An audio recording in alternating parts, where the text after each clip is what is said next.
கரங்களை தட்டி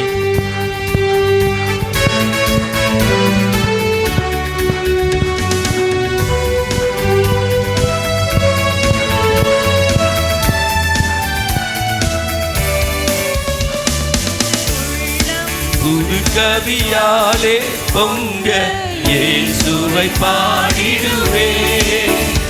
அவர் நாமம் ஊற்றுண்ட பரிமள தைலம் அவரையே நேசிக்கிறே. அவர் நாமம் ஊற்றுண்ட பரிமள தைலம் அவரையே நேசிக்கிறே.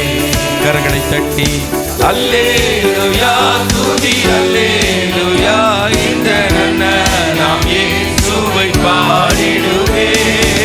அல்லேலூயா துதி அல்லேலூயா இந்த நாம் இயேசுவை பாடிடுவே.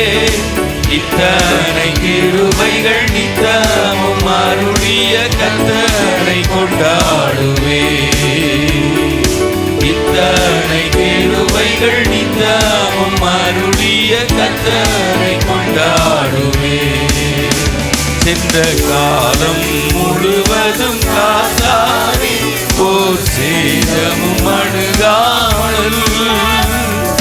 காலம் முழுவதும் காத்தாரே போர் சேதமும் அணுகாமல். சொந்தமாக ஆசீர் பொழிந்தனக்கென்றும் சுகபலன் அளித்தாரே.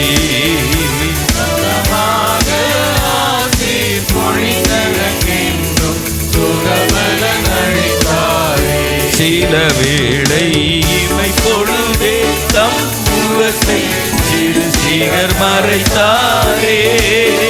சில வேளை இமை பொழுதே தம் முகத்தை சிறு சிகர் மறைத்தாரே. கடும் கோபம் நீக்கி திரும்பவும் என் மேல் கிருபையும் பொழிந்தாரே.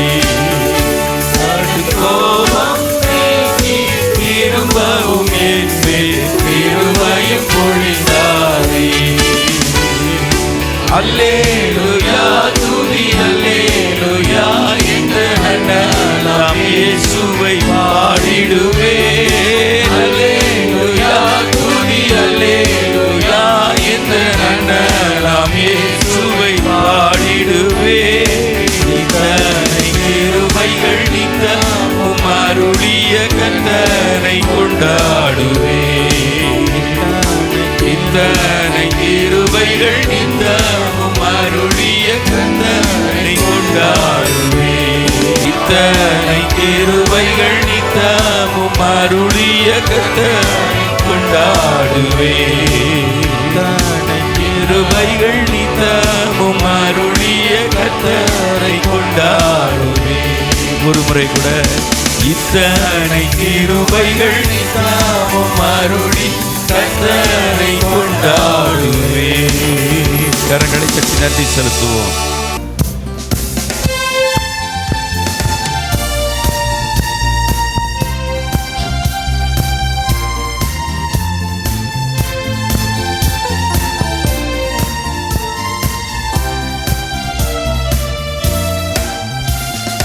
காரியத்தை வாய்க்க பண்ணும் கர்த்தர் உன்னோடு இருக்கின்றார்.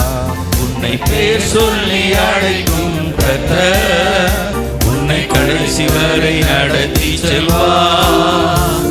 உன் காரியத்தை வாய்க்க பண்ணும் கர்த்தர் உன்னோடு இருக்கின்றார். உன்னை பேர் சொல்லி அழைக்கும் கர்த்தர் உன்னை கடைசி வரை நடத்தி செல்வார். நம் காரியம் வாய்க்கும் கர்த்தர் நேரத்தில் கர்த்தர் காரியம் வாய்க்கும். நம் காரியம் வாய்க்கும் கர்த்தர் நேரத்தில் கர்த்தர் காரியம் வாய்க்கும். உன் கண்ணீரை துடைத்திடும் கர்த்தர் உனக்குள் வசிக்கின்றார். கண்ணீரை துடைத்திடும் கர்த்தர் உனக்குள் வசிக்கின்றார். உன்னை தமக்கென்று பிரித்தெடுத்து தம் மகிமையால் நிரப்பிடுவார். உன்னை தமக்கென்று பிரித்தெடுத்து மகிமையால் நிரப்பிடுவார். காரியம் வாய்க்கும் கர்த்தர் நேரத்தில், கர்த்தரால் காரியம் வாய்க்கும். ஆமென். காரியம் வாய்க்கும் கர்த்தர் நேரத்தில், கர்த்தரால் காரியம் வாய்க்கும். உன் நினைவு அவர் நினைவு அல்ல, மேலானதை செய்வார். உன் நினைவு அவர் நினைவு அல்ல, மேலானதை செய்வார். உன்னை உடைத்து உருவாக்கும் புயவன் அவர், வணைந்திடுவார். உன்னை உடைத்து உருவாக்கும் புயவன் அவர், சிறப்பாய் வணைந்திடுவார். காரியம் வாய்க்கும் கர்த்தர் நேரத்தில், கர்த்தரால் காரியம் வாய்க்கும். காரியம் வாய்க்கும் கர்த்தர் நேரத்தில், கர்த்தரால் காரியம் வாய்க்கும். ஜபத்தினை தொடர்ந்திடு மகனே, ஜபத்தால் ஜெயம் ஜெயமே. ஜபத்தினை தொடர்ந்திடு மகனே, ஜபத்தால் ஜெயம் ஜெயமே. உன் பாதைகளை கர்த்தர் உயர்த்திடுவார், உன் தடைகளை நொறுக்கிடுவார். உன் பாதைகளை கர்த்தர் உயர்த்திடுவார், உன் தடைகளை நொறுக்கிடுவார். காரியம் வாய்க்கும் கர்த்தர் நேரத்தில், கர்த்தரால் காரியம் வாய்க்கும். நம் காரியம் வாய்க்கும் கர்த்தர் நேரத்தில், கர்த்தரால் காரியம் வாய்க்கும். யோர்தானை கடந்து வந்தோம், எங்கள் தேவனில் பலனடைந்தோம். யோர்தானை கடந்து வந்தோம், எங்கள் இயேசுவில் பலனடைந்தோம். சேனையின் கர்த்தர் முன்னே நடந்தார், சோர்வின்றி காத்துக் கொண்டார். சேனையின் கர்த்தர் முன்னே நடந்தார், சோர்வின்றி காத்துக் கொண்டார். கிருபை எம்மை சூழ்ந்து கொள்ளும் தம் கிருபை, கர்த்தரில் மகிழ்வோம் களி கூர்ந்திடுவோம், கண்டடைந்தோம் கிருபை. கர்த்தரில் மகிழ்வோம் களி கூர்ந்திடுவோம், கண்டடைந்தோம் கிருபை.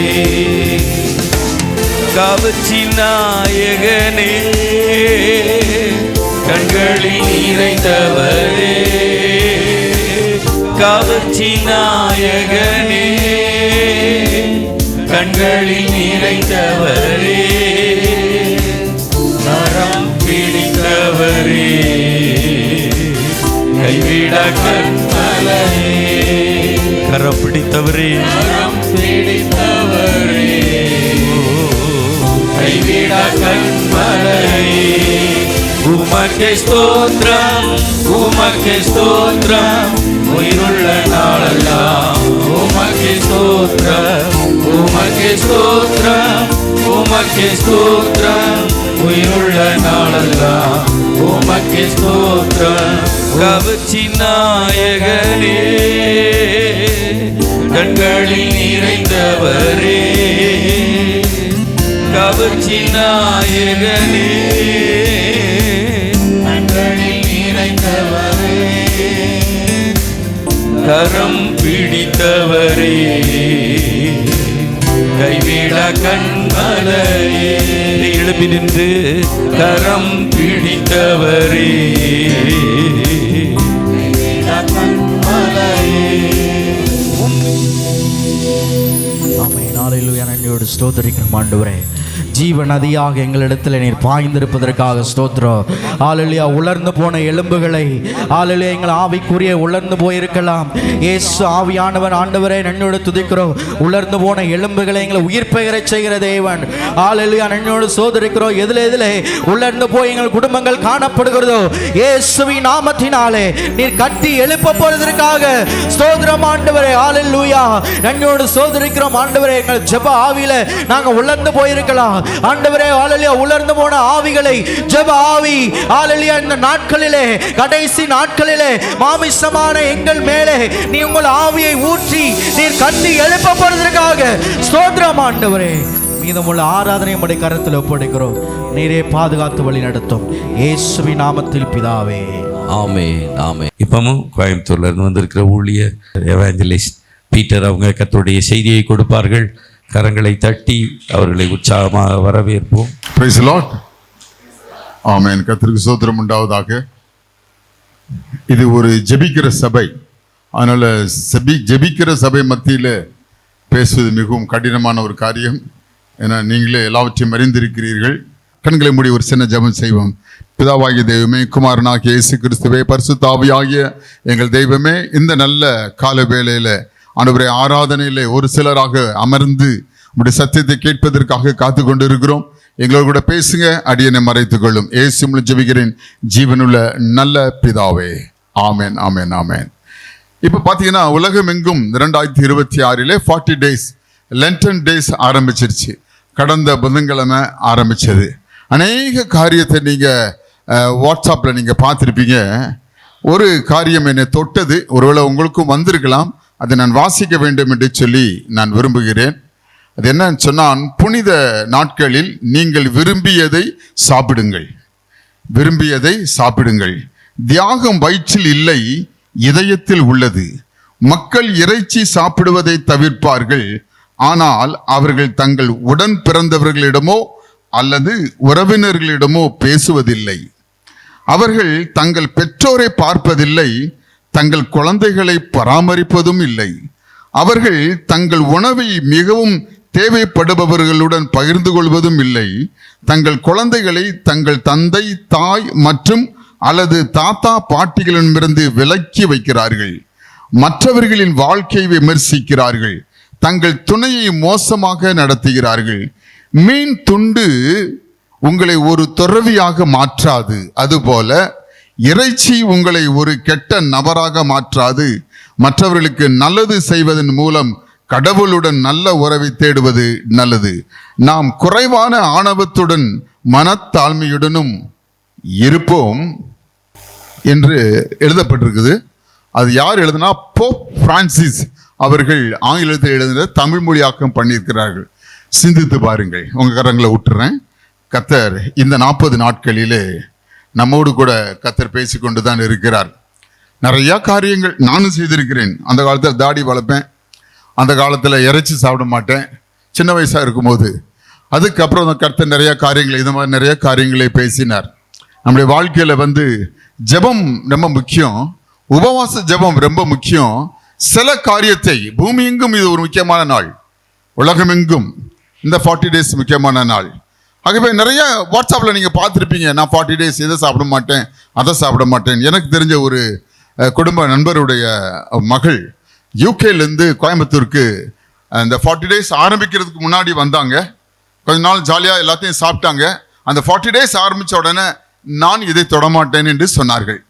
அப்போ நான் எப்படி இதை நான் 40 நாள் கடைபிடிக்க போகிறேன் என்று சொல்லி நான் யோசிக்கிறேன்னு சொன்னாங்க. ஒரு 40 years தான் இருக்கும், ஒரு 40 years இருக்கும் அந்த பொண்ணு. அப்போ அவங்க என்ன மாதிரி எதை நீ கடைபிடிக்கிறத விட்ட அப்படின்னு சொல்லி எதை நீ சாப்பிடுவது என்ன செய்ய தீர்மானித்தா என்று சொல்லி கேட்கும்போது அவர்கள் சொன்னார்கள், நான் ஸ்வீட் சாப்பிடுவதை நான் 40 days நான் நிறுத்த போகிறேன் என்று சொன்னார்கள். ஒரு சில பேர் ஸ்வீட் சாப்பிடுவதை நிறுத்துறாங்க, இறைச்சி சாப்பிடுவதை நிறுத்துறாங்க, மீன் சாப்பிடுவதை நிறுத்துறாங்க, எல்லாவற்றையும் நிறுத்துறாங்க. ஆனா எங்க போதகர் கடந்த புதன்கிழமை சாம்பர் புதன்கிழமையில ஒரு செய்தி கொடுத்தார், மிக அழகான செய்தி. அவர் சொன்னார், 40 days நீங்க என்ன செய்ய போறீங்க?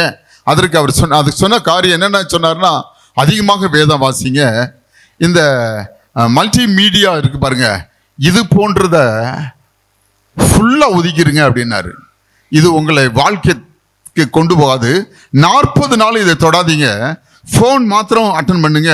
ரொம்ப முக்கியமானவர்களுக்கு மாத்திரம் தான் இது மொபைல் ரொம்ப யூஸ் ஆகும். எப்படின்னு கேட்டீங்கன்னா, ஒரு எம்டிஓ அல்லது எம்டிகேல வேலை பார்க்குறவங்களுக்கோ அது மெசேஜ் அதிலே வந்துட்டே இருக்கும். ஸோ அதை அப்படி முக்கியமானவர்கள் இதை பாருங்க, மற்றபடி இதை தொடவே தொடாதீர்கள் என்று சொல்லி அவர் சொன்னார். 40 நாள் இதை வாசித்தது போல அவரும் சொன்னார், அதிகமாக வேதத்தை வாசிங்கள் என்று எழுதப்பட்டிருக்கிறது. ஆகவே வேதத்தை வாசிப்பது மாத்திரமல்ல, அதிகமாகவும் ஜெபிக்க ஆரம்பித்தவர்கள் சொன்னார்கள். நம்ம சபையில கூட நீங்க அதிகாலை வேளையில ஜெபிக்கிறீங்க. நானும் வாய்ப்பு கிடைக்கும் போதெல்லாம் இணைந்திருக்கிறேன். ஆனாலும் கூட நிறைய குடும்பங்கள் இங்க பார்க்கும்போது இந்த காலை ஜெபத்தில் இன்னும் கொஞ்சம் சில குறைவுகளை நான் பார்க்கிறேன். அத்தனை பேரும் நீங்க கலந்து கொண்டு சொன்னால் இன்னும் நம்ம சபையினுடைய அபிஷேகம் அக்கினி இன்னும் அதிகமாகும் என்பதை மறந்து போகாதீங்க. நாங்கள் உட்காந்துட்டு இருக்கும்போது முதல்ல உட்கார்ந்த உடனே, ஆண்டவரே இந்த பாடலை பாடினா நல்லா இருக்குன்னு சொல்லி யோசித்தேன். என்ன பாட்டு தெரியுமா? நான் அது மலையாளத்தில் யோசித்தேன், ஆனால் தமிழில் நீங்கள் பாடிட்டீங்க, கடைசி கால அபிஷேகம் என்கிற அந்த பாட்டை. அதனால ஆவியானவர் நம்மோடு கூட இருக்கிறார் என்று சொல்லி நான் முற்றிலுமாக நம்புகிறேன். சரியா? ஜெபம் இல்லாத வீடு கூரை இல்லாத வீடு. சில காரியத்தை மாத்திரம் வாசிக்கிறேன். ஜெபம் என்னும் சாவியை தொலைத்து விடாதீர்கள், ஜெபத்தை அசட்டை பண்ணாதீர்கள். பாவம் செய்பவன் ஜெபத்தை அசட்டை செய்வான், ஜெபம் செய்பவன் பாவம் செய்வதை நிறுத்துவான். அசதியினாலும் வசதியினாலும் ஜெபத்தை அசட்டை பண்ண வேண்டாம். ஜெபம் ஓர் யுத்த ஆயுதம். ஜெபித்து ஜெயம் பெறலாம். ஜெபம் பதில் பெற அல்ல, தேவனுடன் உறவாடும் ஒரு ஆயுதமே. தேவனுடன் செலவிடும் நேரம் அது ஒருபோதும் வீணாவதில்லை என்று அந்த இடத்துல நம்ம வாசிக்கிறோம் இல்லையா? ஆகவே இந்த நிறைய சொற்பொழிவுகள் உண்டு, ஆனால் நேரமில்லை. ஆகவே கிறிஸ்துவுக்கு பிரியமானவர்களே, வேதத்தில் நிறைய ஜெபத்தை பிரித்து நீங்கள் நடக்கும்போது ஜெபம் பண்ணலாம், டிரைவ் பண்ணும்போது ஜெபிக்கலாம், இப்படி அநேக காரியத்தை செய்யலாம். ஜெபம் ஜெபம் ஜெபம் பாடும்போது, படுக்கும்போது, நிற்கும்போது, குக் பண்ணும்போது, இப்படி நிறைய காரியத்தில் ஜெபம் பண்ணலாம். ஆனால் இந்த 40 டேஸில், இந்த லென்டன் டேஸில் அதிகமாக விரும்புவது உபவாச ஜெபம். இந்த உபவாச ஜெபம் ரொம்ப முக்கியமான ஒரு ஜெபம். சரியா? ஆகவே இந்த உபவாச ஜெபத்தை குறித்து தான் இன்று நான் பேச வேண்டும் என்று சொல்லி நான் விரும்புகிறேன். அதில் சுருக்கமாக நான் பேசணும். ஆகவே கிறிஸ்துவுக்கு பிரியமானவர்களே, ஒரு சில வார்த்தைகளை ஜெபத்தை குறித்து மாத்திரம் வாசித்து, ஏசாயா 58:7 வாசிங்க. ஏசாயா 58:7 அதுதான் உபவாசம். எப்படிப்பட்டதுன்னு வாசிங்க, நீங்க நோட் பண்ணிக்கிங்க. அதே இது 3ஆம் வசனம் வாசிங்கள். நாங்கள் இப்படிதான் உபவாசம் பண்ணி கொண்டு இருக்கிறோம். உபவாசத்துக்குரிய மேன்மையை நம்ம மறந்துடுறோம். ஆனால் நான் உபவாசம் பண்றேன், இன்னைக்கு நான் 40 டேஸ் இருக்கிறேன், அல்லது ஃபுல் டே நான் சாப்பிடுவதில்லை, அல்லது என்று சொல்லி அநேக காரியத்தில் இந்த ஜெபத்தை குறித்ததான உபவாசத்தில் நிலை நிற்கிறோம். அதில் நம்ம பின்வாங்கி விடுகிறோம் என்பதை மறந்து போக வேண்டாம். இந்த ஏசாயா 58 உபவாசத்தை குறித்து அதிகமாக எழுதப்பட்டிருக்கிறது. ஆகவே அதை நீங்கள் படித்து தெரிந்து கொள்ள வேண்டும் என்று சொல்லி நான் விரும்புகிறேன். யோவேல் எடுத்துக்கொள்ளுங்க. யோவேல் 1:14 வாசிங்க. பரிசுத்த உபவாச நாளை நியமிங்கள், விசேஷ ஆசரிப்பை கூறுங்கள், மூப்பரியும் தேசத்தின் எல்லா குடிகளும் உங்கள் தேவனாகிய கர்த்தரின் ஆலயத்திலே கூடி வர செய்து கர்த்தரை நோக்கி கூப்பிடுங்கள். எங்க ஆலயத்துக்கு கூட்டுங்க, கர்த்தரை நோக்கி கூப்பிடுங்கள் என்று எழுதப்பட்டிருக்கிறது. 1:14. இன்னுமாய் கூட சில அநேக வசனங்கள். 2:12 வாசிங்க. நீங்கள் இப்பொழுதே உபவாசத்தோடும் அழுகையோடும் புலம்பலோடும் உங்கள் இருதயத்தோடும் என்னிடத்தில் திரும்புங்கள் என்று கர்த்தர் சொல்கிறார். உபவாசம் எதுக்குன்னா பல காரியத்துக்கு சொல்லலாம். இதுல சில காரியங்கள் எழுதப்பட்டு இருக்கிறது. ஆகவே இன்னொரு 15ஆம் வசனத்தை வாசிக்கிறேன். சீயோனிலே எக்காலம் போதுங்கள், பரிசுத்த உபவாச நாளை நியமுங்கள், விசேஷித்த ஆசரிப்பை கூறுங்கள். சபைகளில் இப்போ கூட பாஸ்டர் சொன்னாங்க, சில காரியங்களை குறித்து அவங்க சொன்னாங்க. மண்டே டியூஸ்டே வந்தவொன்னே அதுதான் பார்த்தேன் நான்.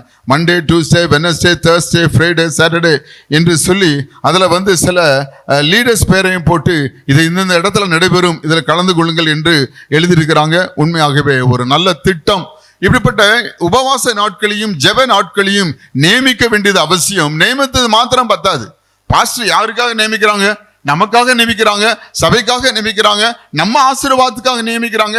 நம்ம காக்கப்பட வேண்டும், நம்ம பிள்ளைகள் குடும்பங்கள் ஆசீர்வாதத்தோடு இருக்க வேண்டும். ஆசீர்வாதத்தை எந்த ஒரு பிசாசின் திட்டங்கள் கெடுத்து போடக்கூடாது. உபவாச ஜெபம் எப்போலாம் வேதத்திலிருந்து அவர்கள் பண்ணி இருக்கிறார்கள் என்று சொல்லி சில வார்த்தைகளை மாத்திரம் சொல்லிவிட்டுட்டு நான் கடந்து போக வேண்டும் என்று சொல்லி விரும்புகிறேன். 1 சாமுவேல் 7ஆம் அதிகாரம் 6ஆம் வசனத்தை எடுத்துக்கொள்வோம். கர்த்தருக்கு விரோதமாய் பாவம் செய்தோம். அந்த வார்த்தை முக்கியமான வார்த்தை. ஏன் உபவாச நாள் நியமித்தார்கள்? இதை நான் படிக்கும் போது இப்பதான் நான் தெரிந்து கொண்டேன். இந்த செய்தி எடுக்கும் போதுதான், ஓ, பாவம் செய்த பின்பு அதை போக்குவதற்காக உபவாசம் செய்து மன்னிப்பு கேட்கணும் அப்படின்ற வார்த்தையே நான் இந்த செய்தி எடுக்கும் போது இந்த நாட்களில் தான் தெரிந்து கொண்டேன். நிறைய பாவத்தை மன்னிப்பு கேட்டிருக்கோம், ஆனா உபவாசம் செய்து மன்னிப்பு கேட்கணும் அப்படின்ற வார்த்தை மிகவும் அழகாக தெளிவாக சொல்லப்பட்டிருக்கிறது. இதை மிஸ்பாபில நடந்த ஒரு 3ஆம் வசனத்தை வாசிங்க.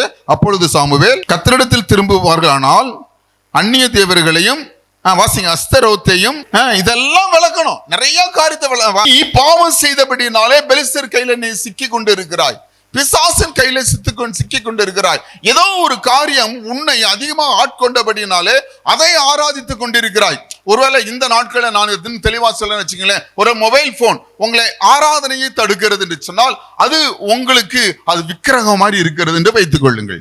இப்படி சில காரியங்கள் உங்களை இந்த ஆராதனைக்குள்ளும் ஜெபத்துக்குள்ளும் உபவாசத்துக்குள்ளும் தடுக்கிறது என்று சொன்னால் அதை நீங்கள் கண்டுபிடித்து விலக்கி போடுங்கள் என்று சொல்லி கர்த்தர் சொல்லுகிறார். பாருங்க, எல்லாவற்றையும் செய்துட்டு ஆராதனை செய்தார்கள். 9ஆம் வசனத்துல கர்த்தரை நோக்கி வேண்டிக் கொண்டான், கர்த்தர் அவனுக்கு மறுமொழி அருளி செய்தார். அல்லேலூயா. உபவாசம் பாவம் நீங்க செய்திருப்பீங்கன்னு சொன்னால் அந்த பாவத்தை போக்குவதற்கு மிகப்பெரிய பலி ஆடு அல்ல, மாடு அல்ல, கோழி அல்ல. உபவாசம் ஜெபம் பண்ணி ஆண்டவரத்துல மன்றாடுங்க. ஆண்டவரே, நான் பேச்சில், என் பார்வையில், ஆண்டவரே, இப்படிப்பட்டதான விக்கிரக வழிபாட்டில் என்ன ஆராதனை என்னை செலுத்தாம, ஆராதனைக்கு கூட வராம, ஆண்டவரே, இன்னும் அதிக காரியங்கள் நான் செயல்பட்டு விட்டேன், என்னை மன்னித்து விடுங்கள் என்று சொல்லும் போது கர்த்தர் உங்களுடைய ஜெபத்தை கேட்பார். அதற்கப்புறம் அதனுடைய நன்மைகளை நீங்களும் உங்கள் குடும்பங்களும் பிள்ளைகளும் அனுபவிப்பீர்கள். அல்லேலூயா. அதுக்கு எனக்கு பிரியமானவர்களே, இது முக்கியமான ஒரு ஜெப குறிப்பு. ஆகவே பாவம் செய்த பின்பு, எல்லாரும் பாவம் செய்கிறவர்கள் தான், நான் மறந்துடாதீங்க. நீதிமான் யாரும் இல்லைன்னு போட்டிருக்கு. சின்ன காரியம் செஞ்சாலும் பேச்சில கூட அடுத்தவங்களை குற்றப்படுத்தினால் அல்லது அடுத்தவங்களை குறித்து நீங்கள் காசிப் பண்ணினாலே அது ஒரு பாவம் தான். அதனால அநேக காரியத்தை பண்ணுறோம். ஆண்டுகிட்ட கேளுங்க, ஆண்டவரே என்னை மன்னிப்பீராக என்று சொல்லி உபவாசம் பண்ணி கேளுங்க. கர்த்தர் அதை செய்ய வல்லவராய் இருக்கிறார். தானியேல் 9ஆம் அதிகாரம் 3ஆம் வசனம். யார் சொன்னது? தானியேல் சொல்றாரு. அதுக்கப்புறம் பாருங்க, நாங்கள் பாவம் செய்து 5ஆம் வசனம். அதுக்கப்புறம் பின்னால் நீங்க பாத்தீங்கன்னா மறுபடியும் சொல்றாரு 8ஆம் வசனத்துல, உமக்கு விரோதமாக பாவம் செய்தபடியினாலே. இப்படி நிறைய காரியங்கள் 11ஆம் வசனத்திலும் அவருக்கு விரோதமாக பாவம் செய்தோம், நிறைய வார்த்தைகளை அவர்கள் அதை எழுதியிருக்கிறார். தானியேல் நாங்கள் பாவம் செய்தோம் என்று சொல்லி தானியேல் சொல்றாரு. ஆனா தானியேல் யாரு? 6ஆம் வசனத்துல 3 வேளை ஜெபிக்கிறவர், பலகணியை திறந்து ஆண்டவருடைய நேராக ஜெபிக்கக்கூடிய ஒரு மனிதர். இவர் நாங்கள் பாவம் செய்தோம் என்று சொல்லி தன்னையும் இஸ்ரவேல் ஜனங்களையும் அங்கே அந்த பாபிலோனிலிருந்து மீட்கப்பட்டவர்களையும் சேர்த்து சொல்றாரு, நாங்கள் பாவம் செய்தபடினாலே ஏராளமான நன்மைகளை நாங்கள் இழந்து விட்டோம் என்று சொல்லி அங்க அவர் உபவாசம் பண்ணி ஆண்டவரை நோக்கி பார்க்கிறத பார்க்கிறோம். கிறிஸ்துவுக்கு பிரியமானவர்களே, பாவம் ஒரு பயங்கரமான ஒரு செயல். அது நம்மை அந்த இயேசுவினிடத்திலிருந்து, அந்த தெய்வீக தன்மையினுடைய அந்த தன்மையிலிருந்து, அந்த பிரசன்னத்திலிருந்து, அந்த சமூகத்திலிருந்து நம்மை இழுத்து வெளியில செல்கிறது. அதை அறிய வேண்டும் என்று சொல்லி கர்த்தர் விரும்புகிறார். நீங்கள் அப்படி அறிந்து கொள்வீர்கள் என்று சொன்னால், ஒருவேளை ஜெபிக்க வேண்டிய நேரத்தில் நீங்கள் ஜெபிக்காமல் நீங்கள் டிவியையோ மற்ற காரியத்தை நீங்கள் பார்ப்பீர்கள் என்று சொன்னால், நீங்கள் உங்களுடைய பரிசுத்தத்தையும் உங்கள் முக்கியமான உங்கள் ஆசீர்வாதத்தையும் இழந்து விடுகிறீர்கள். இப்படி கதறும் போது கர்த்தர் பதில் தருகிறவராய் இருக்கிறார். அதே அதிகாரத்துல 20ஆம் வசனத்தை வாசிங்க. 20-21. என் ஜனமாகிய இஸ்ரவேலின் பாவத்தையும் அறிக்கையிட்டு சொல்லுங்க. அப்படி கிறிஸ்துவுக்கு பிரியமானவர்களே, பாவம் செய்தோம் என்று தானியேல் எழுதுகிறான். நான் பாவம் செய்யவில்லை, இஸ்ரவேல் ஜனங்கள் பாவம் செய்த அவர்கள் என்று எழுதப்படவில்லை. ஆகவே நல்லா சிந்தித்துக் கொண்டிருங்கள். ஒருவேளை உங்க குடும்பத்துல நன்மை உண்டாகல, சில ஆசீர்வாதம் கெட்டு போயிடுச்சு, நடக்காமையே இருக்குது அப்படின்னு சொன்னா சில காரியங்களை நீங்க புரிந்து பாருங்கள். ஒருவேளை உங்க பிள்ளை பாவம் செஞ்சிருக்கலாம், ஒருவேளை உங்க வீட்டுல யாரோ ஒருத்தர் பாவம் செஞ்சிருக்கலாம். அவ நீங்க ஆண்டவரத்துல முழங்கால் படிட்டு உபவாசம் பண்ணி ஜெபம் பண்ணுங்க. ஆண்டவரே, ஒருவேளை என் சபையில அல்லது ஒருவேளை என் குடும்பத்துல ஆண்டவரே நாங்கள் தெரியாமல் செய்த பாவமா இருக்கலாம், அல்லது தெரிந்தும் செய்த பாவமா இருக்கலாம், என்னை மன்னிப்பீராக என்று சொல்லி கேளுங்க. நீங்க கர்த்தருடைய ஆசீர்வாதத்தை பெற்றுக்கொள்ள முடியும். உடனடியாக தேவ தூதன் உங்களுக்கு அனுப்பப்படுவான், நீங்க நன்மை பெற்றுக்கொள்ள முடியும். இந்த உபவாச ஜெபம் மிக முக்கியமான ஒரு ஜெபம். அது பாவத்தை மன்னிப்பதற்கும் இழந்து போன நன்மைகளை அறிந்து முன் குறித்து ஜெபித்து அதை என்ன என்று கண்டுபிடிப்பதற்கும் அது உதவுகிறது. அதை விளக்குவோம் என்று சொன்னால் இழந்து போன நன்மைகளை நாம் பெற்றுக்கொள்ள முடியும். கிறிஸ்துவுக்கு பிரியமானவர்களே, அப்படி நம்ம ஜெபிக்கிற காரியத்துல கர்த்தர் நன்மை உண்டாக்க செய்ய வல்லவராய் இருக்கிறார். சரியா? இரண்டாவதாக ஒரு காரியத்தை வாசிப்போமா? 2 நாளாகவும் 20ஆம் அதிகாரம் 3ஆம் வசனம். 2 நாளாகவும் 20:20 நீங்க ஆரம்பத்திலிருந்து படிச்சு பார்த்தீங்கன்னா 4-5 பேர் சண்டைக்கு வராங்க. வாசிங்க. 20 இதற்கு பின்பு மோவாப் புத்திரரும் யோசபாத்திற்கு விரோதமாக யுத்தவனா வந்தார்கள். சரி, சிலர் ஒரு பயந்த நாட்கள், சத்துரு எனக்கு விரோதமாக எழுப்பி நிற்கிறான், சத்துரு பல கோணங்களிலே என்னையும் குடும்பத்தையும் தாக்க ஆரம்பித்து விட்டான் என்று நீங்கள் நினைக்கும் போது, இங்க பார்க்கும்போது சத்துருவானவன் யோசபாத்துக்கு விரும்பாக எழுப்பி நிற்கிறத பார்க்கிறான். பின்பு யோசபாத் என்ன சொல்றான்னா, எல்லாரையும் வர வச்சு ஒரு பரிசுத்த உபவாசத்தை அவன் கட்டளையிடுகிறான். கிறிஸ்துவுக்கு பிரியமானவர்களே, நீங்கள் அதில் ரொம்ப முக்கியமான ஒன்று, அப்படியே யூதா ஜனங்கள் கர்த்தரிடத்தில் சகாயம் தேட கூடினார்கள். யூதாவில் உள்ள எல்லா பட்டணங்களிலும் இருந்து அவர்கள் கர்த்தரை தேட வந்தார்கள். அப்பொழுது யோசபாத் கர்த்தருடைய ஆலயத்து புது பிரபாரத் முகப்பில் எல்லா ஜனங்களையும் கூடி சபையிலேயே நின்று சபையாக இணைந்து ஜெபிக்கும் போது, அந்த உபவாச ஜெபத்தை ஏறெடுக்கும் போது அதற்கு கர்த்தர் நன்மை உண்டாக செய்ய வல்லவராயிருக்கிறார். அல்லேலூயா. பின்னால படிச்சு பார்த்தீங்கன்னா, எங்களுக்கு பலன் இல்லை, அந்த இதை சந்திக்க முடியாது, நாங்க தோல்வி அடைந்து விடுவோம், நாங்கள் அதை சந்திப்பதற்கு வாய்ப்பே கிடையாது, எங்களுக்கு சக்தி இல்லை, திராணி இல்லை, பலன் இல்லை, பணம் கிடையாது, நாங்க ஒண்ணுமே பண்ண முடியாது, நான் எப்படி அந்த ஆசீர்வாதத்தை சுதந்திரிப்பேன் என்று சொல்லி ஒருவேளை நீங்க நினைக்கலாம். இந்த பகுதியில் நீங்க வாசிக்கும் போது கர்த்தர் அழகாக யோசபாத்தோடு நின்று அந்த உபவாசத்தின் நிமித்தமாக அத்தனை பேரையும் கர்த்தர் ஜெயிக்க வைத்தார் என்பதை பின்னால நீங்கள் படித்து அதை தெரிந்து கொள்ள வேண்டும் என்பதை மறந்து போகாதீங்கள். உபவாசம் பண்ணுகிற ஜெபத்திற்கு பதில் உண்டு, நீங்கள் ஜெயிப்பீர்கள். ஒருவேளை உங்க வாழ்க்கையில, உங்க பிள்ளைகளுடைய வாழ்க்கையில சில நன்மைகள் உண்டாகவில்லை என்று சொன்னால், குடும்பத்தோட உட்கார்ந்து நீங்க ஜெபம் பண்ணுங்க, கர்த்தர் அதை ஜெயிக்க கர்த்தர் வழிகளை உண்டாக்கி தருவார் என்பதை மறந்து போகாதீங்க. அல்லேலூயா. அது கிறிஸ்துவுக்கு பிரியமானவர்களே, உபவாச ஜெபத்தினுடைய மேன்மை பல காரியத்தை சொல்லலாம். நான் ஏற்கனவே உங்ககிட்ட சொல்லித்தேன், பாவம் செய்யும் போது, பாவம் செய்தது நிமித்தமாக நான் போய் பாவம் செய்தேன் என்று சொல்லி மன்னிப்பை பெற்றுக்கொள்வதை விட உபவாசித்து கதறி அழுது ஆண்டவரில் ஒப்புக் கொடுக்கும் போது கர்த்தர் நன்மையானதை தர வல்லவராய் இருக்கிறார். இங்க நம்ம பார்க்கும் போது கர்த்தர் யோசபாத் பயந்து அந்த சத்துருக்களுக்கு நேராக போராட முடியாது, இந்த வியாதியினுடைய போராட்டத்தை சந்திக்கவே முடியாது, நான் என்ன செய்வேன் என்று செய்து கொண்டிருப்பேன் சொன்னால் முழங்கால் படிடுங்க, உபவாசம் பண்ணி பாருங்க. ஒருவேளை ஸ்கேன் ரிப்போர்ட்ல வேற ஒரு ரிசல்ட் வருதுன்னு வச்சுக்கோங்க, நீங்கள் கதறி அழுதும் போகுது கர்த்தர் சொல்லுவார், ஏன் இன்னொரு டாக்டர்கிட்ட போ, ஏன் இன்னொரு இடத்துக்கு போ என்று சொல்வார். ஜெபம் பண்ணும்போது, உபவாசிக்கும் போது கர்த்தர் ஞானத்தை கொடுப்பாரு. இன்னொரு இடத்துக்கு போய் அங்க ஸ்கேன் எடுத்து பார்க்கும் பொழுது நீங்கள் அந்த ஸ்கேன்ல உள்ள அந்த இது பதில் வராம இதுக்கு வேற ஸ்கேன்ல எல்லாம் நார்மல் என்று சொல்லி கர்த்தர் அந்த உபவாச ஜெபத்திலே மாற்ற முடியும். அல்லேலூயா. ஆகவே கர்த்தரால் கூடாதவைகள் ஒன்றுமே கிடையாது.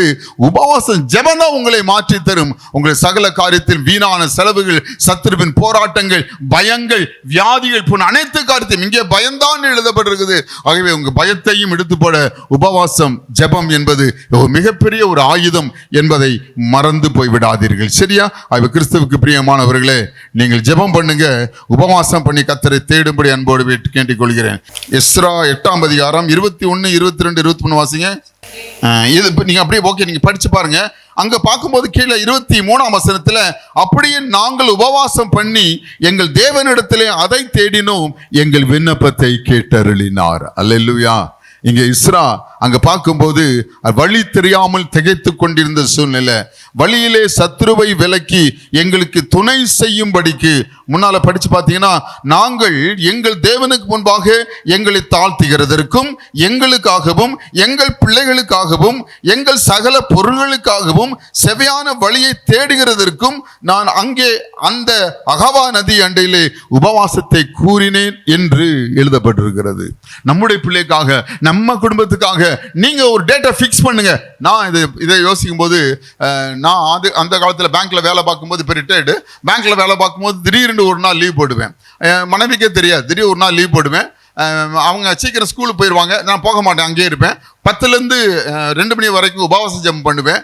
ஆகவே அந்த ஜெபம் பண்ணும்போது அங்கே ஃபோன் பண்ணி நான் லீவுன்னு சொல்லிடுவேன்.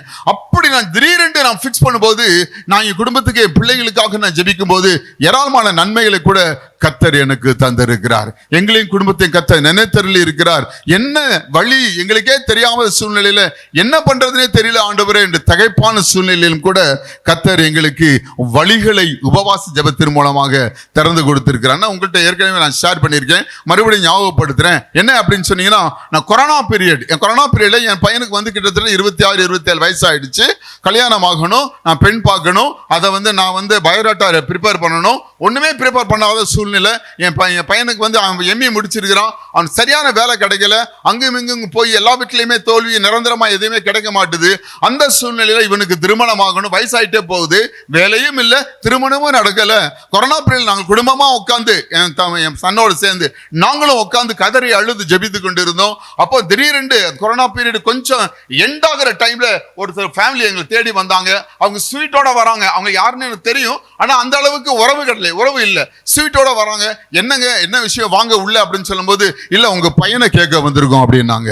ஒண்ணுமே புரியல. உபவாச ஜெபங்க, உங்க பையனை நாங்க கேட்க வந்திருக்கிறோம். நாங்க என்னங்க, என் பையனுக்கு வேலை இல்லை தெரியுமா? தெரியும்.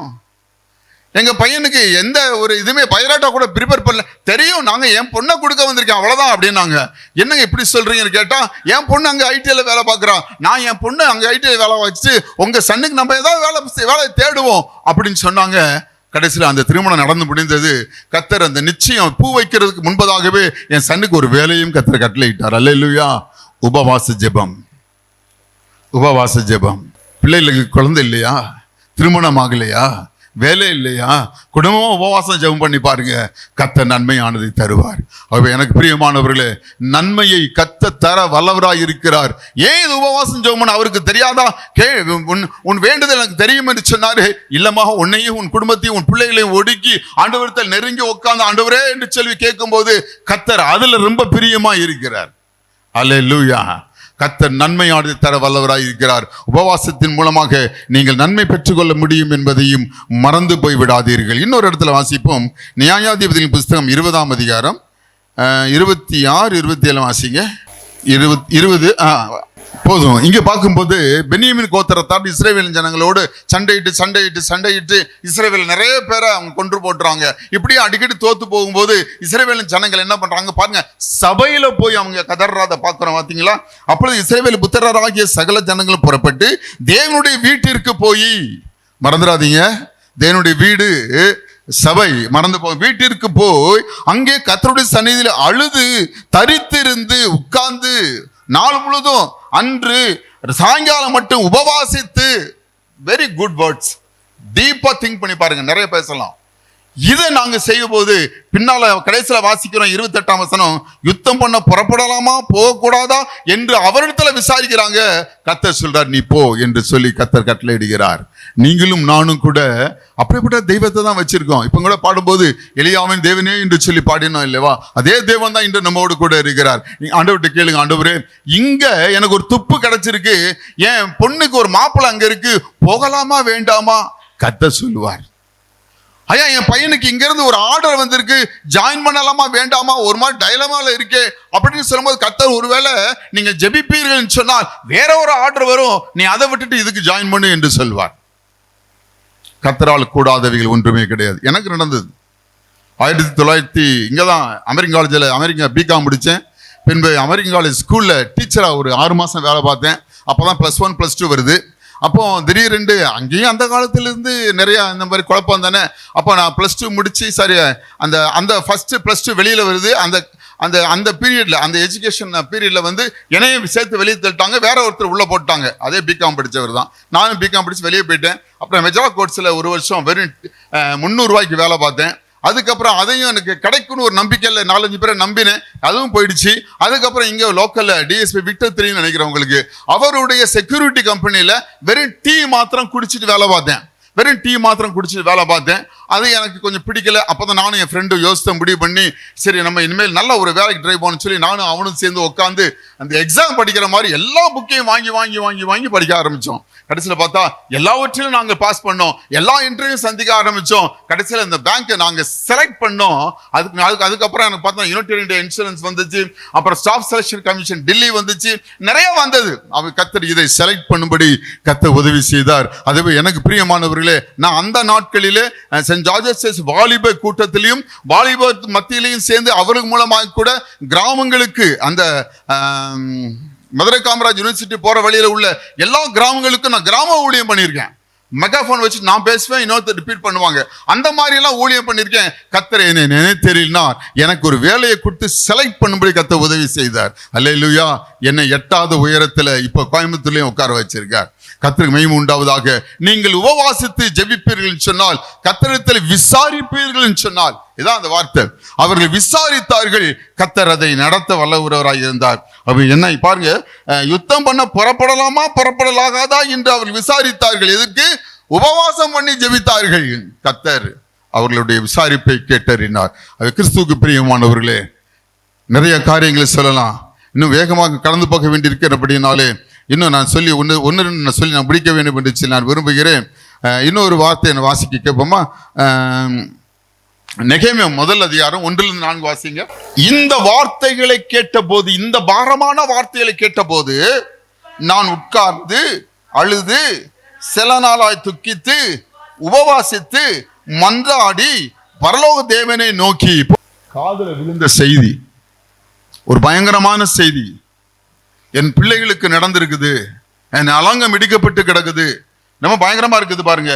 சிறையிருப்பில் மீந்து இருந்தவர்கள் இந்த தேசத்திலே மகா தீங்கையும் நிந்தையும் அனுபவிக்கிறார்கள். எருசலேமின் அலங்கம் இடிபட்டதும் அதன் வாசல்கள் அக்கினியாய் சுட்டரிக்கப்பட்டதுமாய் கிடக்கிறது என்றார்கள்.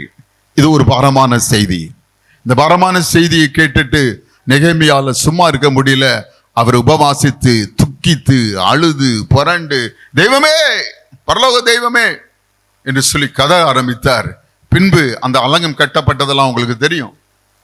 பாரமான செய்திகளை நீங்க கேட்கும் போது அதை உட்கொள்ளுங்கள். கர்த்தர் உங்களை அதுக்காக தான் தெரிந்து எடுத்திருக்கிறார். நீ காலையில் கூட பாஸ்டர் சொன்னாங்க, டெல்லியில பெண்கள் காணாம போறாங்க அப்படின்னு சொல்றாங்க. காலம் கொடிதா இருக்கிறது. பாம்பேல இது நடக்குது. சிறுவர்கள் காணாம போயிருக்கிறாங்க. எப்போ எது எங்க நடக்கும்னு தெரியாது. வாலிப பிள்ளைகள் வாலிப வயசுல 10 படிப்பதற்கு முன்பதாகவே காணாம போகிறார்கள். சில வாலிப பசங்க காணாம போறாங்க. கிட்னி எடுக்கிறாங்க, கண்ணை எடுக்கிறாங்க, பிச்சை எடுக்க வைக்கிறாங்க, நாசப்படுத்துறாங்க, அழிவுபடுத்துறாங்க. சகோதரனே, சகோதரி, கிறிஸ்துவுக்கு பிரியமானவர்களே, நீங்களும் உங்கள் குடும்பமும் கதறி அழுது உங்க பிள்ளைகளை சுற்றிலும் அக்கினி வேலி போடவில்லை என்று சொன்னால் நாசங்களும் மோசங்களும் அழிவுகளும் உண்டாகிற நாளில் வாழ்ந்து கொண்டு இருக்கிறோம். நாம் கவனமாயிருப்பது அவசியமாய் காணப்படுகிறது. இப்படிப்பட்ட இந்த காரியங்கள் உங்க காதிலே விழும்போது நீங்கள் அழுது உபவாசித்து ஆண்டவரை நோக்கி பார்த்து, என்னையும் குடும்பத்தையும் பிள்ளைகளை நீ காப்பாற்றுவீராக என்று சொல்லி கேளுங்க. வாட்ஸ்அப்ல தள்ளி விடாதீங்க. இது ஏதோ ஒரு சாதாரண நடவடிக்கை நினைச்சிடாதீங்க. அழுங்கள், புலம்புங்கள். என் தேவனே, என் மகள் என்று சொல்லுங்க, என் பையன் என்று சொல்லுங்க. அவன்தான் என் சுவிசேஷம், உங்க சுவிசேஷத்தை அறிவித்துக் கொண்டு இருக்கிறான். நான் அவனுக்காக கதறுகிறேன் என்று சொல்லுங்க. கர்த்தர் அதில் பிரியமாயிருக்கிறார். உங்கள் ஜெபத்திற்கு பதில் உண்டு. மறந்து போகாதீங்க. அப்படிப்பட்ட பாரமான செய்திகளை கேட்கும் போது நீங்க வச்சிருக்கிற குரூப், நான் இரவு நேரத்தில் குரூப் வச்சிருக்கேன். அந்த குரூப்ல இதெல்லாம் கேள்விப்பட்டு ஜெபிப்போம். எத்தனை ஆக்சிடென்ட்ஸ், எத்தனை வெள்ளத்துல ஜனங்கள் சாகுறாங்க. கொரிந்தியர்ல வாசிக்கும் போது என் சகோதரன் மரிப்பதை நான் அனுமதிக்க மாட்டேன். இன்னொரு இடத்துல வாசிக்கும் போது கிறிஸ்து எல்லாருக்கும் மரித்தாரே, அவர்கள் ரட்சிக்கப்பட வேண்டியது அவசியம் அல்லவா? எங்கேயோ ஒரு இடத்துல தீயினால 40 பேர் சாகுறாங்க. எத்தனையோ ஒரு இடத்துல ஆபத்துன்னு வச்சுக்கோங்க. அது கண்டு காணாமல் போய்விடாதீர்கள். பாரப்பட்டு ஜெபிக்க வேண்டும் என்று சொல்லி கர்த்தர் விரும்புகிறார். இந்த காலையில் வெளியில கர்த்தர் உங்களோடு கூட பேசிக் கொண்டிருக்கிறார். மறந்து போய் விடாதீங்க. இன்னொரு சம்பவம், எஸ்தர் தெரியும் நினைக்கிறேன். எஸ்தருடைய நாட்கள் என்ன நடந்தது? யூதர்களை கொலை செய்வதற்கு அந்த ராஜா கட்டளை. எஸ்தர் 4:3 வாசிங்க. பாருங்க, இந்த செய்தி கேட்ட உடனே அழிவு உண்டாக போகிறது. இன்றைய நாட்களில இன்னைக்கு தமிழ்நாட்டில் எலெக்ஷன் நடக்க போகுது. உங்களுக்கு தெரியும், தமிழ்நாட்டு எலெக்ஷன்ல யார் வர போறாங்க, எப்படிப்பட்டவர் வர போறாங்க தெரியாது. ஆனா நாம கதறிக்கொண்டு இருக்கிறோம், தெய்வமே எங்க தமிழ்நாட்டை நீங்க காத்துக்கொள்ளுங்க, ஆண்டவரே மோசங்கள் நடக்கக்கூடாது, நாங்கள் காக்கப்பட வேண்டும் என்று சொல்லி கதறுகிறோம் அல்லவா? அதே போன்றுதான் இங்கே நடந்திருக்குது. யூதர்கள் அழிய போகிறார்கள் செய்தி கேட்ட உடனே அங்க உட்கார்ந்து உபவாசம் பண்ணி கதறாங்க. அங்க எஸ்தர் ராஜாத்தி அங்க செய்தி போகுது, மொர்தெகாய் மூலமா. அங்க அவர்கள் ஒரு பெரிய தேசம் எங்கும் அந்த இடம் முழுவதுமாய் கூட உபவாச ஜெபத்தை கட்டளையிடுறாங்க. உபவாச ஜெபத்தை கட்டளையிட்டு என் பிள்ளைகளை காப்பாற்றுங்கள் காப்பாற்றுங்கள் என்று சொல்லி கதறுகிறார்கள். பின்பு அறியப்பட்டது, அந்த ராஜா சட்டத்தையே மாற்றுகிறார். என்ன நகரம் அது? சூசான் நகரம். என்னாச்சு? முதல்ல கலங்கிட்டு, பின்னால் என்னாச்சு? களி கூர்ந்தது. அது கிறிஸ்துவுக்கு பிரியமானவர்களே, ஒரு நம்முடைய நாட்கள்ல நீங்களும் நானும் செபிக்கும் போது இப்படிப்பட்ட சம்பவங்களை காதலை கேட்பவர்கள் சொன்னால் அழுங்கள், புலம்புங்கள். உங்கள் நிமித்தமாக அந்த கலக்கம் மாறுவதாக, ஒரு மகிழ்ச்சி உண்டாவதாக. கர்த்தர் சகலவற்றையும் செய்ய வல்லவராய் இருக்கிறார். உபவாச ஜெபம் சகலவற்றையும் செய்யும் என்பதை மறந்து போய் விடாதீர்கள். கர்த்தரால் கூடாதவைகள் ஒன்றுமே கிடையாது. சுருக்கமாக அடுத்த ஒரு காரியத்துக்காக போகிறேன். யோனா 3ஆம் அதிகாரத்தை 5ஆம் வசனத்தை வாசிங்க. யோனால மீன் கதை தான் ஞாபகத்துக்கு வரும் இல்லையா? போதும். அங்க பாத்தீங்கன்னா யோனா ஆண்டவர் போய் சொல்றாரு, அவன் வேற இடத்துக்கு போறாரு, திருப்பி ஆண்டவர் சந்திக்கிறார். இப்ப கூட மீன் தட்டுக்கிட்டுலாம் பாட்டுலாம் பாடணும். ஆகவே இந்த நினிவே பட்டணத்தை காக்க வேண்டியது அவசியமாய் காணப்பட்டபடினாலே கர்த்தர் சொல்றாரு, இந்த நினிவே பட்டணம் போக போகுது, அழிய போகுது. எப்படி தனுஷ்கோடி அழிந்ததோ அதே போன்று. ஆகவே இந்த சூழ்நிலையில நினிவே ராஜா செய்தி போட்டு கேட்ட பின்பு அவர் என்ன சொல்றாரு வாசிங்க பாருங்க. அப்பொழுது நினிவேயில் உள்ள ஜனங்கள் தேவனை விசுவாசித்து உபவாசம் செய்யும்படி கூறினார்கள். பெரியோர் முதல் சிறியோர் மட்டும் கொண்டார்கள். இந்த செய்தி நினிவேயின் ராஜாவுக்கு எட்டின போது அவன் தன் சிங்காசனத்தை விட்டு எழுந்து தான் உடுத்திருந்த உடுப்பை கலற்றி போட்டு இரட்டை உடுத்தி கொண்டு சாம்பலிலே உட்கார்ந்தான். மேலும் ராஜா தானும் தன் பிரதானிகளும் நிர்ணயம் பண்ணின கட்டளையாக நினிவேயில் எங்கும் மனுஷரும் மிருகங்களும் மாடுகளும் ஆடுகளும் ஒன்றும் ருசி பாராதிருக்கவும் மேயாமலும் தண்ணீர் குடியாமல் இருக்கவும் மனுஷரும் மிருகங்களும் ரெட்டினால் மூடிக்கொண்டு தேவனை நோக்கி உரத்த சத்தமாய் கூப்பிடவும் அவர் தம் பொல்லாத வழியையும் தம் கைகளில் கொடுமையை விட்டு திரும்பவும் கடவர்கள் யாருக்கு தெரியும்? நிறுத்திக் கொள்கிறேன். அதுக்கப்புறம் நடந்தது உங்களுக்கு தெரியும். அப்ப கிறிஸ்துவுக்கு பிரியமானவர்களே, நினிவே பட்டணம் அழிவிலிருந்து கர்த்தர் காத்தார். நினிவே பட்டணத்தை கர்த்தர் அழிவிலிருந்து காட்டார். இதை நான் வாசிக்கும் போது நோவா காலத்துல பேழை உண்டாச்சு. பேழைய கர்த்தர் அதுல எத்தனை பேர் உள்ள போனாங்க? 9 பேரா? 8 பேர் உள்ள போனாங்க. சரியா? அந்த நாட்கள்ல ஒரு கணக்கு சொல்லுது, அது நடந்த நாட்கள் 1650-56 அந்த நாட்கள் போல. அப்போ அந்த நாட்கள்ல வாழ்ந்த பூமியே அழிஞ்சு போயிடுச்சு இல்லையா? அப்ப டோட்டல் பாப்புலேஷன் எத்தனைன்னு சொல்லி கேல்குலேட் பண்ணி பார்க்கும்போது அதுல எழுதப்பட்டிருக்குது 1 பில்லியன் அல்லது மினிமம் செவரல் பில்லியன் என்று எழுதப்பட்டிருக்குது. எவ்வளவு ஜனங்கள்? 100 கோடி ஜனங்களோ அல்லது அதற்கு மேல உள்ள ஜனங்களோ என்று எழுதப்பட்டிருக்குது. அத்தனை கோடி ஜனங்களும் அந்த ஜல பிரளயத்திலே அழிந்து போனார்கள். 8 பேர் மாத்திரம்தான் காக்கப்பட்டார்கள். கிறிஸ்துவுக்கு பிரியமானவர்களே, இந்த நினிவே பட்டணத்துக்காக அந்த பரிதபித்த அந்த ராஜா மூலமாக, ஜனங்கள் மூலமாக அந்த நினிவே பட்டணம் முழுவதுமாக அந்த உபவாச ஜெபத்தின் மூலமாக காக்கப்பட்டது. மறந்துடாதீங்க, இந்த உபவாச ஜெபம் மிகவும் வலிமையானது, அது வல்லமை உள்ளது. ஆகவே கிறிஸ்துவுக்கு பிரியமானவர்களே, நீங்களும் நானும் ஒருவேளை இந்த கடைசி நாட்கள் வாழ்ந்து கொண்டு இருக்கிறோம். 145 கோடி இந்தியாவில் நினைக்கிறேன்.